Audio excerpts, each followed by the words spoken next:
gusta pedir la bendición del Señor en esta tarde sobre lo que vamos a compartir, que sea de bendición, que sea de provecho para todos.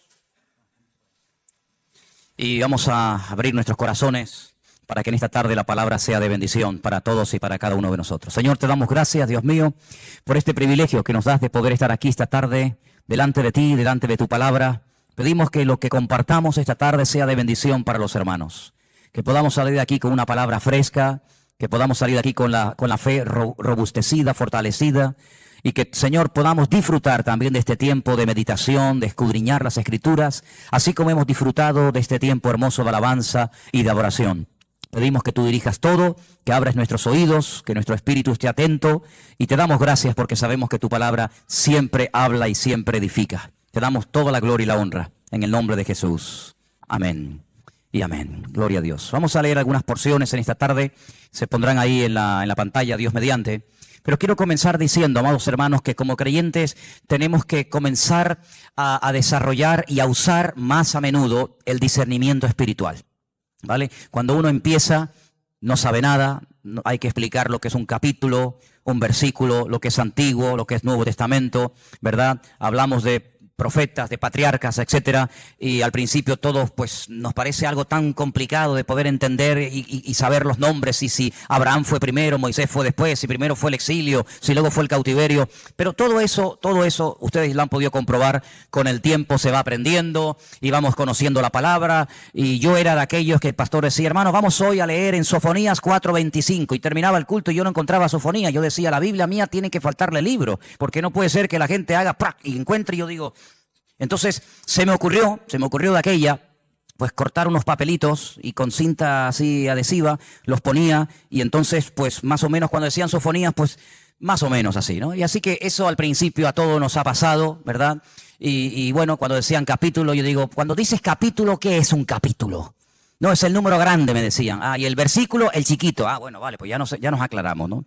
Y ustedes habrán podido comprobar desde que se han convertido, desde que comenzaron a asistir a la iglesia hasta el día de hoy, que han aprendido, que han crecido y todo eso. Pero nos vamos a encontrar muchas veces a lo largo de la vida con circunstancias, con situaciones en las que vamos a tener que orar seriamente al Señor y decirle, como le decían los siervos suyos en la palabra, Señor, háblanos, Señor, muéstranos el camino.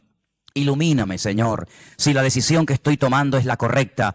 Tú que lo sabes todo, tú que tienes todos los datos, que tienes toda la información, que conoces el pasado, el presente y el futuro, que no tienes que hacer preguntas porque tienes todas las respuestas. Señor, yo te pido que si no es tu voluntad, esto que quiero hacer, esto que quiero comprar, este viaje que quiero hacer, esta relación que quiero empezar, si no es tuya porque tú sabes todas las cosas, Señor, ilumíname, muéstrame el camino. No queremos, como hemos dicho muchas veces, aprender a base de errores, aprender a base de tropiezos, sino, oye, pues decir, Señor, ¿cuál es tu voluntad? Esta, pues ya está, gloria a Dios. No tengo que tropezar, caerme, herirme, dañarme, llevarme un palo, llevarme una desilusión y decir, bueno, ya aprendí. No, hermanos, hay otra forma de aprender. La forma correcta de aprender es conocer los principios y aplicarlos, ¿eh? Y hay circunstancias de todo tipo. Habrá circunstancias que tenemos que pedir luz y sabiduría para el matrimonio, para la relación con los hijos, para la relación con los hermanos, para el trabajo, para lo que sea.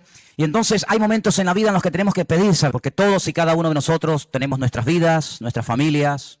Unos viven en unas circunstancias, otros en otras circunstancias.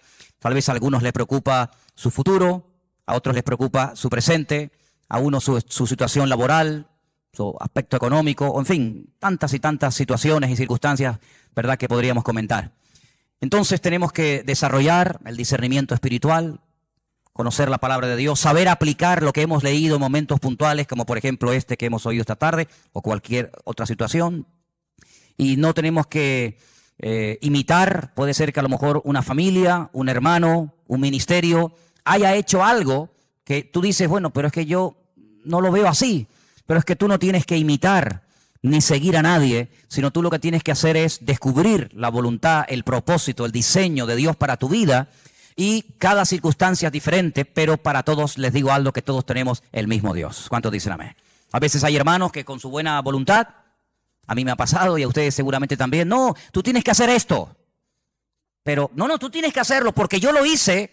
Sí, me parece muy bien, pero no nos olvidemos, hermanos, de que los consejos son eso. son consejos, ¿verdad? Pueden ser consejos basados en la experiencia, pueden ser consejos de una persona que ya tiene una trayectoria, unos años en la vida, pero no dejan de ser consejos. Hay casos en la Biblia de personas que cuando oían un consejo, lo tomaban como palabra de Dios. Dice que había un señor llamado Ahitofel, que dice que cuando él daba un consejo a Israel, cuando él daba un consejo al pueblo de Dios, dice que lo tomaban, el consejo de Ahitofel, como si fuera palabra de Dios. Y no podemos actuar de esa manera. La palabra de Dios es la palabra de Dios y un consejo es un consejo y cada cosa tiene su momento y cada cosa tiene su lugar, ¿verdad? Ahora, Dios a lo largo de nuestra vida, de nuestra trayectoria, de nuestro caminar con el Señor, nos va a ir mostrando diferentes señales por el camino. Yo creo que una vez les comenté a ustedes que cuando, por ejemplo, vas por la carretera y quieres ir a un lugar en particular, pues desde que sales de tu casa hasta que llegas a tu destino, vas viendo por el camino señales, ¿verdad? Señales que te indican la velocidad a la que puedes ir, señales que te indican que tal vez dentro de unos cuantos kilómetros o dentro de unos cuantos metros hay una curva cerrada y tienes que levantar el pie del acelerador, no sea que salgas de la curva despedido. Señales de todo tipo, señales informativas, señales de prohibición, señales de obligación, por el tamaño, por el color, ¿verdad? Pues todos sabemos que hay todo un lenguaje en cuanto a las señales de tráfico. La Biblia está llena de señales. El problema es que muchas veces la gente ve esas señales, pero no sabe cómo actuar. A veces la gente tiene un problema, no sé, de la índole que sea, físico, espiritual, económico, familiar, y se derrumban. Y es una señal, es una forma a través de la cual tú puedes llegar a descubrir otro aspecto del Señor. Y quiero decirles que en el Antiguo Testamento, sobre todo, ustedes van a encontrar a personas que en su trayectoria con el Señor, en su avance con el Señor, iban descubriendo distintas partes, permítame la expresión, de la naturaleza, de la esencia de Dios. Había gente que conocía a Dios como sanador, pero había otra gente que no necesitaba descubrir a Dios como sanador porque no estaban enfermos. Pero había momentos en los que había que descubrir la naturaleza, la esencia de Dios en cualquier otro área, ¿verdad? Entonces vamos a ver en esta tarde, a la luz de diferentes pasajes, cómo tenemos que prestar atención a las palabras, a lo que el Señor nos ha dejado en el camino como señales, para no caer en el error y, repito, para no aprender a través de los errores, sino aprender a través de los principios. Vamos a ir al libro de Josué. Solamente voy a leer un versículo, después iremos a Primera de Reyes. Pero en el libro de Josué, el capítulo 6, nos habla de algo que fue mucho más que la conquista de una ciudad. La gente dice, bueno, cruzaron el río Jordán, fueron, atacaron Jericó, la conquistaron, la destruyeron. Una mujer llamada Rahab forma parte del pueblo de Israel y ya está. No, hermano, vamos a ver. Eso es simplemente así, superficialmente lo que vemos. Pero la toma de la ciudad de Jericó es un botón de muestra, un punto de referencia que a ellos les va a servir para que en las próximas conquistas, en los próximos obstáculos naturales o espirituales que se encuentren en el camino, ellos recuerden lo que allí ocurrió. Quiero decirles que, por ejemplo, cuando ellos cruzan el río Jordán, Josué manda a hacer algo aparentemente extraño, algo que a lo mejor nosotros no hubiéramos hecho, pero vino muy bien aquello. Él dice, mira, el Señor aquí ha abierto el río Jordán, hemos cruzado, la generación pasada cruzó un mar, ahora nosotros cruzamos un río, pero es igual. Pero vamos a hacer algo, vamos a extraer 12 enormes piedras del fondo del río Jordán, las vamos a poner en la orilla, después el río otra vez va a discurrir normalmente, y entonces el día de mañana, cuando nuestros hijos, los vecinos, o la gente que pase por aquí vea esta especie de monumento extraño, abstracto diríamos, de 12 piedras una encima de la otra, y pregunten, oye, ¿esto qué significa? ¿Tiene alguna interpretación, algún significado, alguna aplicación espiritual? Nosotros utilizaremos la pregunta para decirle a la gente que aquí el Señor hizo un milagro, que estas piedras que ustedes ven ahora fuera del río Jordán estuvieron un día en el fondo del río Jordán. Y esto nos va a servir como plataforma para explicar, para decirle a la gente que nuestro Dios aquí hizo un milagro a favor de su pueblo. Esto será una especie de testigo mudo, ¿verdad? Una especie de monumento conmemorativo de que un día aquí vimos la gloria del Señor. Oye, estupendo, y ahí quedó. Pero más adelante dice la Biblia que cuando la ciudad de Jericó es destruida, Josué en el capítulo 6, versículo 26, dijo una palabra referente a esa ciudad recién conquistada, recién destruida. Y la vamos a leer esta tarde con sumo detenimiento. Repito, Josué, capítulo 6, verso 26. En aquel tiempo Josué hizo un juramento y dijo, maldito delante del Señor el hombre que se levantare y reedificare esta ciudad de Jericó. Sobre su primogénito eche los cimientos de ella, y sobre su hijo menor asiente sus puertas. Y esa palabra quedó ahí, pero pasó de generación en generación, de padres a hijos a nietos, etcétera, etcétera. De tal manera que todo el mundo sabía que un día en ese valle, en esa explanada cerca del río Jordán, existió una enorme ciudad llamada Jericó, donde vivían miles y miles de personas que no quisieron rendirse al pueblo de Dios, que no quisieron entregar la ciudad al pueblo de Dios, sino que se encerraron en ellos mismos y creían que aquellos muros, que por cierto eran dobles, les iban a proteger del ataque del pueblo de Israel. Y aquí el Señor nos demostró que no se ganó esta ciudad con poderío militar, ni con pedradas, ni con jabalinas, sino que ocurrió algo que nunca más volvió a ocurrir en la historia. Y es que las murallas, sin mover un dedo, sino simplemente por obedecer al mandato del Señor, estas murallas se derrumbaron sobre sí mismas. Nadie movió un dedo, simplemente fue un acto de obediencia. Un acto de obediencia. Porque el que reconstruyera Jericó, esto es lo que le iba a pasar. Pero a ti lo que te va a pasar es que por culpa tuya, el país va a entrar en una hambruna y en una crisis sin precedente, porque a partir de hoy, durante 3 años y medio, aquí no va a caer ni una sola gota de lluvia, ni rocío durante la noche. Acab se fue a su casa, el Señor le dice a Elías, sal corriendo, huye. Hay momentos en la Biblia en los que a Dios le dice a grandes hombres de Dios, salgan corriendo, huyan. Elías se va hacia el sur del país, se va al arroyo de Querib. La Biblia nos enseña que de momento había agua, él podía estar allí tranquilo. Por la mañana y por la tarde, cuervos venían con pan y con carne y comenzó la sequía en todo el país. La Biblia nos enseña que efectivamente durante 1260 días, 42 meses, 3 años y medio, no cayó ni una gota de lluvia del cielo. La hambruna era terrible. Cuando el arroyo en el que Elías está escondido se seca, el Señor le dice a Elías, vete fuera a otro lugar, porque yo le he dado la orden a una viuda de que te sustente y de que te dé de comer. Elías se levanta, se va al extranjero, y cuando llega a la ciudad, se encuentra una mujer que le dice, ¿me das un vaso de agua, por favor? La mujer va, pero antes de que fuera a buscar el vaso de agua, le dice, y también tráeme una torta de pan. Y la mujer le dice, el agua te lo puedo traer, porque tenemos abundancia de agua, mientras ustedes en Israel se están muriendo de sed. Pero la torta de pan no te la puedo traer, porque solamente me queda un poquito de harina y un poquito de aceite en la vasija. Y ahora mismo había salido al campo para buscar unos trocitos de palo, para hacer una hoguera, un fuego, y comer el último trozo de harina, el último trozo de pan que voy a cocinar y esperar morirme. Y Elías le dice, no morirás. Tú vete, haz esa torta de pan y me la traes a mí primero. En obediencia, la mujer podía haber dicho, ¿cómo? Tengo un hijo pequeño y te vuelvo a repetir que lo único que me queda es un trozo de pan para mi hijo y para mí. Y tú ahora me pides que yo no le dé de comer a mi hijo, que no coma yo y que te lo dé a ti primero. Pero sin embargo ella no protesta, ella se va, prepara el pan para Elías, se lo lleva y ahora le dice Elías, ahora vete a tu casa porque mientras yo esté contigo, mientras yo esté en esta ciudad, nunca faltará ni la harina ni el aceite en tu casa. La Biblia dice que durante 3 años y medio,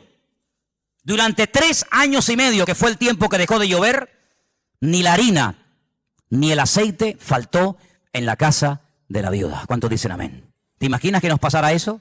Abrir la nevera, sacar el embutido, huevos, leche, lo que haya, hacer la comida, volver a abrirla y que nunca se acabe durante 3 años y medio. ¿Te gustaría, hermana?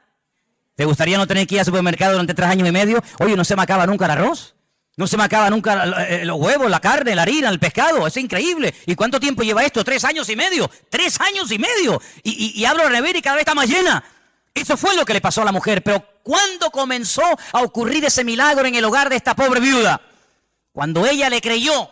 Porque no te olvides que el Señor le había dado una orden a la viuda. Alimenta a mi siervo todo el tiempo que esté en tu casa. Y cuando uno recibe una orden, una palabra del Señor, no es para decir, hermano, me aprendí un versículo nuevo de la Biblia. Hermano, sé un capítulo nuevo de la Biblia. Sé algo más de la Escritura. No, no. No es simplemente para que engordes el cerebro y para que puedas presumir del gran conocimiento que tienes, sino que el conocimiento te compromete. Y cuando te comprometes con el Señor, tarde o temprano vendrá el momento en el que tienes que demostrar que lo que has aprendido estás dispuesto a aplicarlo en tu vida. ¿Cuántos dicen amén?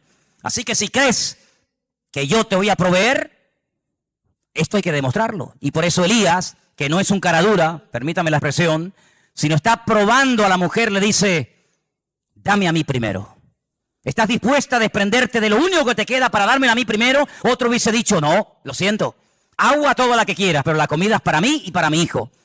Pero allí el Señor rompió algo, rompió a veces el miedo al futuro, rompió el miedo de decir, bueno, y si me quedo sin nada, allí el Señor rompió ese temor, esa inseguridad a lo que pueda venir. Y entonces comenzó el milagro y la Biblia dice, repito, que nunca faltó ni el aceite ni la harina en esa casa. Yo pregunto, hermanos, el Dios de Elías, ¿es diferente al Dios que nosotros adoramos y honramos y creemos hoy en día en Él?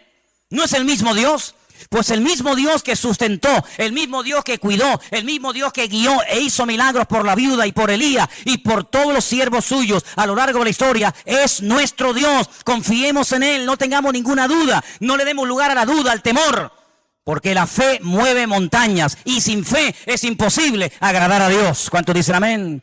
Así que los hijos que has perdido, los has perdido porque tú has sido una persona que ha quebrantado la palabra.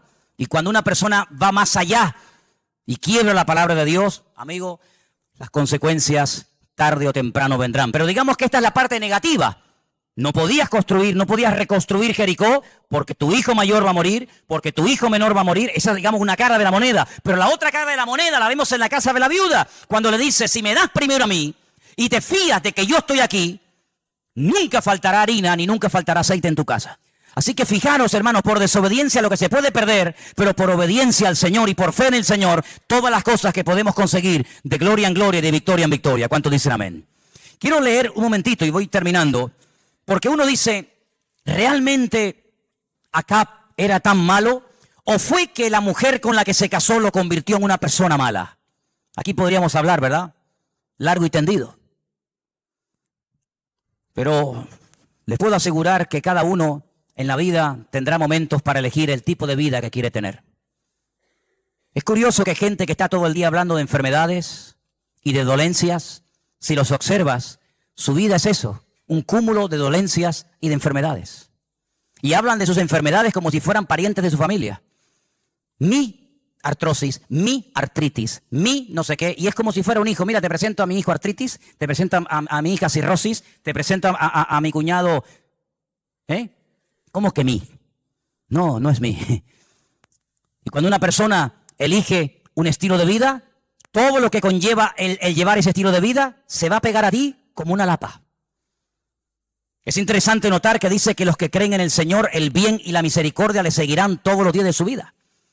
No tenemos que nosotros seguir el bien y la misericordia, sino que el bien y la misericordia, la bendición de Dios, nos va a perseguir a nosotros, porque tiene la orden de parte del Señor de seguir a los justos, de seguir a sus hijos a donde quiera que vayan. ¿Cuántos dicen amén?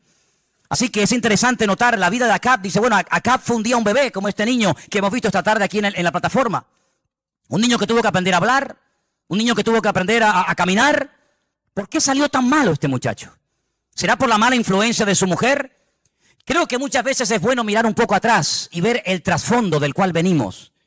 Porque hay muchas cosas que pueden condicionar nuestro estilo de vida. El país del que venimos, la religión que practicamos, los pecados que cometimos, la influencia bajo la cual estuvimos durante años, etcétera, etcétera. Y Acab, que era un hombre malo, y por eso se les juntó una más mala que él todavía, que era su esposa Jezabel, miren qué tipo de padre tuvo. Dice la Biblia, en Primera de Reyes, capítulo 16, versículo 21, su padre se llamaba Omri, con M. Entonces el pueblo de Israel fue dividido en dos partes. La mitad del pueblo seguía a un tal Tibni, hijo de Ginat, para hacerlo rey, y la otra mitad seguía a Omri. El pueblo que seguía a Omri pudo más que el que seguía a Tibni, hijo de Ginat, y Tibni murió y Omri fue el rey. Interesante, ¿no? En el año 31 de Asa, rey de Judá, comenzó a reinar Omri sobre Israel y reinó 12 años. En Tirsa reinó 6 años. Omri compró a Semer, el monte de Samaria, por 2 talentos de plata. Y mira lo que dice. Edificó en el monte y llamó el nombre de la ciudad que edificó Samaria. En los evangelios vamos a encontrar un montón de veces a Samaria, Jesús en Samaria, Juan capítulo 4, ¿verdad? Etcétera, etcétera. La parábola del buen samaritano y otras. Así que mira tú por dónde ya sabemos quién fue el fundador de la ciudad de Samaria. Este hombre, Omri. Porque antes su dueño se llamaba Semer, que fue el dueño de aquel monte. Omri hizo lo malo ante los ojos del Señor. E hizo peor que todos los que habían reinado antes de él. Pues anduvo en todos los caminos de Jeroboam, hijo de Nabat, y en el pecado con el cual hizo pecar a Israel, provocando la ira del Señor, Dios de Israel, con sus ídolos. Es decir, que Acab se crió en un ambiente de idolatría. Acab se crió en un ambiente de rebeldía. Dice que su padre fue malo ante los ojos del Señor. Bueno, por ahí hay un refrán, no sé si es 100% así o no, pero lo menciono. Dice que de tal palo, tal astilla. Bíblicamente dice en en Ezequiel, tal la madre, tal la hija. Por eso muchas veces hay momentos que nos tenemos que parar en la vida y decir, Señor, yo soy cristiano, yo te conozco, yo te he recibido, yo me congrego en la iglesia, yo leo tu palabra, yo me estoy esforzando en tus caminos, pero si hay alguna reminiscencia, si hay alguna influencia todavía de mi pasado, de mi trasfondo religioso, cultural o espiritual en mi vida, quítalo de mí, Señor. Hay familias que están marcadas por el alcoholismo. El padre, la madre, el abuelo, el primo, el cuñado, el sobrino. Hay familias que están marcadas por la depresión. El abuelo era depresivo, la abuela era depresiva, el nieto era depresivo, el otro también tenía problemas mentales, el otro también. Hay familias que están marcadas por la muerte. Se murió con 15 años, el otro se murió con 18, el otro murió así de repente, se levantó por la mañana y de repente apareció muerto. Hay familias que están marcadas por divorcios, se divorció el abuelo, la abuela, el padre, la madre, por la infidelidad. El abuelo tuvo no sé cuántos hijos con esta, después se casó con otra, después a los años nos enteramos que el viejo tenía una mujer por allá, esta no sabía nada y después se encontraron los hermanos. Es decir, mira hacia atrás, de qué trasfondo tú procedes, qué religión practicaste, qué ritos hiciste. ¿En qué cultura te criaste? Todo eso marca a la gente más de lo que tú te puedas imaginar. A veces venimos al Señor y le entregamos al Señor, sí, nuestro corazón, pero realmente el decir que le hemos entregado el corazón significa que todos nuestros recuerdos, que nuestro pasado verdaderamente lo hemos superado en el nombre del Señor. Pues hermano, quiero decirte que muchas veces nos hemos encontrado con cristianos, con cristianas que todavía no han logrado perdonar a su padre por lo que le hicieron. Y llevan toda la vida en la iglesia. ¿Y cómo es posible? ¿Verdad? Porque todo ese pasado, ese peso, ese lastre, muchas veces impide que una persona madure y crezca en el Señor. Por eso es bueno no solamente aceptar, y damos mucho énfasis a aceptar a Cristo, aceptar la salvación, aceptar al Señor. Sí, me parece muy bien. Pero vamos también a dar énfasis a rechazar. No solamente aceptar, sino a rechazar, porque para poder usar un vaso limpio, primeramente hay que limpiarlo, para luego después llenarlo. Sería una barbaridad coger un vaso sucio y querer utilizarlo para beber. No, primeramente hay que vaciarnos. Dice la Biblia en Filipenses capítulo 2 que Cristo primero se vació, primero se anonadó, se despojó. Y después, cuando ya había llegado a lo más bajo, es cuando el Padre lo exalta y le da un nombre que es sobre todo nombre. A veces hay recuerdos que todavía nos hacen daño durante la noche y llevas toda la vida en la iglesia y has leído media Biblia y llevas toda la vida en esta o en cualquier otra congregación, pero a veces cuando tocas ese tema lo pasas mal. Y a veces surge la rabia y a veces surge el llanto y a veces surge el dolor. Cuando han pasado un montón de años, hermano, hay que sí aceptar, pero también es tiempo de comenzar a rechazar, de comenzar a echar fuera de nuestra vida malos recuerdos, cosas horribles. Acá tuvo una oportunidad de oro, nació virgen, toda la gente nace virgen en la vida. Y él podía haber separado y con toda la enseñanza que en aquel tiempo había, que la había. Y mira quién tenían de predicador, nada más y nada menos que Elías, el más grande de todos los profetas. Él podía haber dicho, renuncio al pecado, a la vida pecaminosa de mi familia. Mi padre fue un desastre como rey. Pero yo quiero ser un buen rey, quiero ser un buen hombre. Pero no lo hizo. ¿Qué es lo que hizo? Tenía tendencia al pecado, tenía tendencia a la maldad por la educación que había recibido. Pero en vez de rectificar, en vez de cambiar el rumbo, en vez de utilizar el libre albedrío para decir, no, yo no quiero ser un clon de mi padre. Yo no quiero que digan, es igual que el padre, igual que el padre. No, yo quiero rectificar, yo quiero pasar a la historia no como un hombre que hizo lo malo ante los ojos del Señor. Yo quiero pasar a la historia como otros reyes, diciendo, aquí yace y descansa un varón de Dios. Lo pudo haber hecho, pero no tomó ese camino, sino tomó un camino equivocado. Y si encima que tienes una tendencia a la droga, te juntas con un problema, con alguien con problema de droga, se está juntando el hambre con las ganas de comer. Si tienes un problema de homosexualidad y no lo has superado totalmente y te juntas con otro que también lo tiene, tarde o temprano los dos ciegos caerán en el mismo hoyo. Si tienes un problema de la índole que sea, procura buscar el opuesto y no alguien que se parezca a ti, porque si no los dos, al final en un momento de debilidad, caerán los dos en el mismo hoyo. Si tienes tendencia al desánimo, a la depresión, hermana y hermano, búscate a un hombre de Dios, no un mequetrefe, que esté todo el día, ¿cómo está? No te busques un lloricón, búscate un hombre, para que cuando caigas, él te pueda levantar. Pero si tienes, hermana, tendencia al desánimo, a la depresión, una inseguridad contigo misma porque te han humillado, te han maltratado, nunca te han valorado como mujer, etcétera, etcétera, y te casas con un mequetrefe, acomplejado, vago, que no sabe hacer lado con un canuto, al final te va a terminar contagiando él a ti. Busca el opuesto, querido hermano. Si eres demasiado lanzado, búscate a otro que te diga, ya, no corras tanto, vieja. Busca un equilibrio en tu vida. Busca un equilibrio. El diablo generalmente te va a querer poner en tu vida a alguien que tenga los mismos complejos que tú, los mismos problemas que tú, porque Dios los cría y el diablo los junta. ¿O no habéis oído ese refrán? Hay por allí un acomplejado, vive en Alaska, con los osos polares, se viene a vivir a Tenerife. Así. Esquimal, no sabe español, no sabe nada. Es un acomplejado. Se viene a Santa Cruz de Tenerife. ¿Y a quién conoce? En las Ramblas sale una tarde de paseo y se encuentra a otro acomplejado como él. ¿Cómo puede ser que un esquimal acomplejado se venga a vivir a Tenerife, a la otra parte del mundo, y en vez de encontrarse con alguien que lo motive, que le cambie, que le diga, pabila muchacho, deja eso, se junta con otro igual que él o que ella? Hermanos, hay algo en el mundo espiritual que es así. Por eso la palabra de Dios nos enseña, y el Señor dice que nos va a poner a alguien, y mira lo que dice la Biblia, hierro con hierro se aguza. ¿Cuánto dicen amén? Y te gusta que te tiren flores, y te gusta ser reconocido, y te casas con uno o con una que te está todo el día tirando flores, al final te va a ser el tonto del barrio. Tienes que casarte con alguien, juntarte con alguien que te baje los humos y te diga, ¿pero tú de qué vas? Si eres más feo que un coche por abajo, hombre. Claro, hermano. Pero tienes que decirle, Señor, pon a una persona a mi lado que yo no quiero rodearme de pelotas, con gente que endulce mis oídos, sino con gente que me diga lo que tengo que oír para cambiar, porque sin confrontación no hay cambio. ¿Cuántos dicen amén? Así que, hermanos, ¿has visto a tu padre cómo terminó? En la ruina total. ¿Cómo terminó? Y él sacrificando a sus hijos. ¿Total para qué? Para decir, yo fui el que reconstruí Jericó. ¿Y merece la pena? ¿Y cómo vas a terminar tú? La Biblia nos enseña que acá fue un hombre que desperdició muchos años de su vida. Pero yo quiero decirte en esta tarde que por muy bajo que nos hayamos caído o separado, siempre hay remedio en el nombre del Señor. Y déjame solamente darte este dato y termino. En el versículo, estamos en el 16, 24, dice que edificó Samaria. Vayitem, dice en hebreo, Vayitem. En el versículo 34 dice, reedificó a Jericó, Baná. Es el mismo verbo. Es el mismo verbo.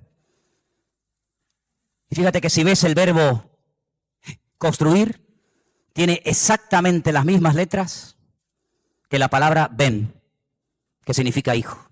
O, al revés, si ves y estudias la palabra hijo en hebreo, que es ben, tiene las letras del verbo construir. Es decir, que un hijo es una, entre comillas, una construcción, una prolongación de mi vida. ¿Samaria qué era? ¿Qué significa Samaria? Lugar alto, atalaya. Me siento superior a los demás. Por eso, ¿quién la construyó? Onri. Una persona que creía que podía desafiar a Dios y a él no le iba a pasar nada, y mira cómo terminó. ¿Quién reconstruyó la ciudad de Jericó? Una persona que sabía perfectamente el elevadísimo precio que se pagaría si se te ocurre levantar una piedra de Jericó, sacrificando a sus hijos, pero era como una proyección de su soberbia y una proyección de su arrogancia. Nosotros tenemos la capacidad, Dios nos la dio, Dios nos diseñó con la capacidad de poder reproducirnos. Sí, claro que sí, gracias a Dios, tenemos esa capacidad. Pero también espiritualmente nos reproducimos, y muchas veces sin querer. Muchas veces esa persona que tú trajiste a la iglesia, ese amigo, ese compañero de trabajo que tú invitaste y trajiste al culto, y tú fuiste su padre espiritual, el que, vamos a decirlo, lo parió espiritualmente hablando, pues te estás proyectando en él. Va a terminar orando hablando, leyendo la palabra, llegando al nivel espiritual que tú le estás transmitiendo a su vida. Por eso es muy importante que nos demos cuenta de que nuestra vida no es una vida hermética, encerrado en nosotros mismos, donde yo entro, salgo y yo paso de todo, sino que tu vida también se reproduce espiritualmente. Y qué triste cuando vemos a la vida del rey Acab, que podía haber llegado a ser un gran rey, que tiró toda la fortuna, hipotecó al país, porque para tener contenta a Jezabel comenzó a construir y edificar templos por toda la ciudad como hizo el rey Salomón. Terrible, terrible, ¿verdad? Así que vamos a orar en esta tarde para que el Señor nos abra los ojos y las advertencias que veamos, cuando veamos a uno que desobedeció y terminó fatal, abre los ojos y tú dices, a mí no me va a pasar, yo no quiero que me pase lo que le pasó a él.